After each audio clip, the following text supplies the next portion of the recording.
Welcome to this question and answer session with Bruce Thornton, independent consultant and trainer. Bruce developed the risk model several years ago with David Paul of Gwynedd Council.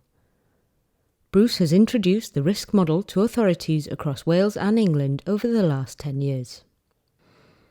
In this conversation, we focus on how to avoid errors relating to critical need in Stage 2 risk assessments.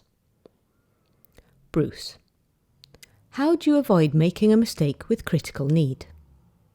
I'd like to start by saying, treat critical need as you would a legal term like significant harm. In Risk 2, it has a very special meaning. When we developed Risk 2, we faced examples where nearly all needs were met.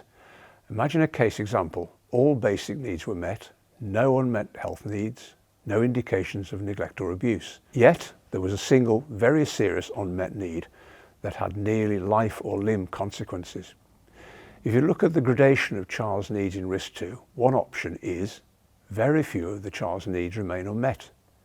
There is a danger that a practitioner assesses some cases where there are very few unmet needs as a scoring of 1. Doing so affects the Section 3 matrix, where indication of level of harm is evaluated. If you score as a 1 in child's needs, then it will result in an overall assessment of little indication of harm. So yes, very few needs unmet, but the one need that is unmet is really important and the consequence is serious and immediate. Let me play a scenario.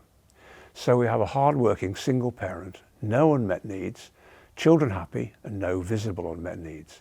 Yet, before she returns from work, a neighbour informally keeps an eye on the children after school. Some of the village claim he is a sex offender. The mother likes him and doesn't believe the gossip, denying the allegations against her kind neighbour, typical of the type of malicious gossip in the village. She finds herself protecting this man from rumours she believes are unfair. So, a single unmet need may be to protect the children from the risk of sexual abuse from this sex offender. Despite all other needs being met, the mother is unable to protect the children due to her beliefs about her informal child-minding friend.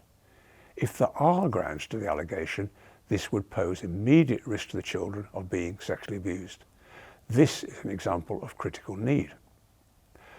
What about the medication needs of an ill child? Where parents have religious belief that medication should not be given, yes, this would lead to, in the view of medics, a risk of life. If I decoded the use of critical need and said, ask yourself, is this a life and limb situation? Are the consequences so serious? It's a little like the use of a trump card in a game of playing cards. So it was added to the gradations in the risk model. Discarded used hypodermic needs of a drug user in a house is a risk for children.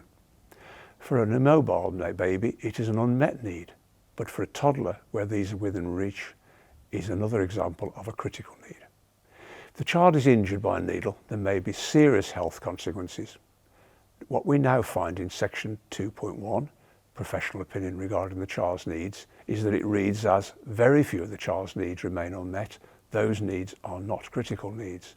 If there was a critical need, it would trump the scoring to a score of 4.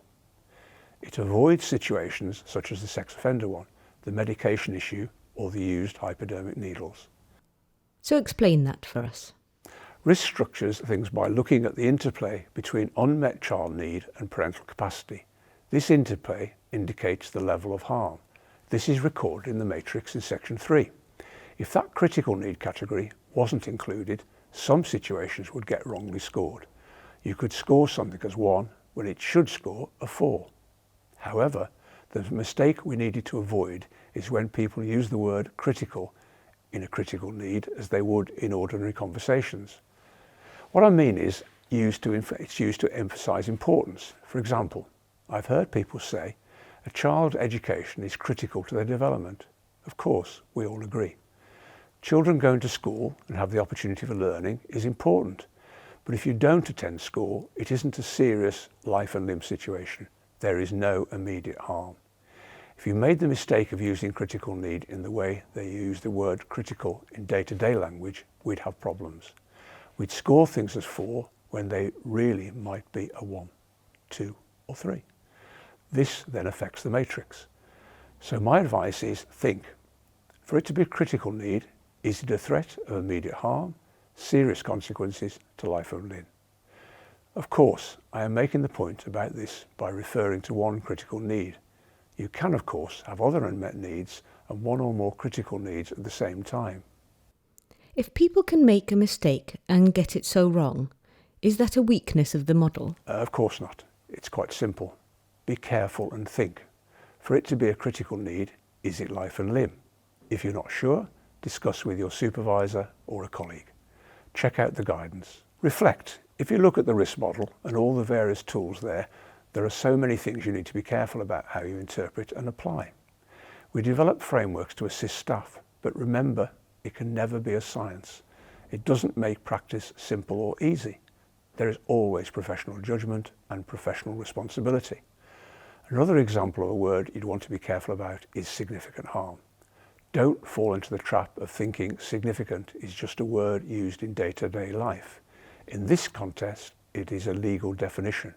What is interesting is that this issue with how people are using critical need has emerged from practice through quality assurance processes, through chairs in conferences, reading risk assessments, and through team managers discussing casework with workers.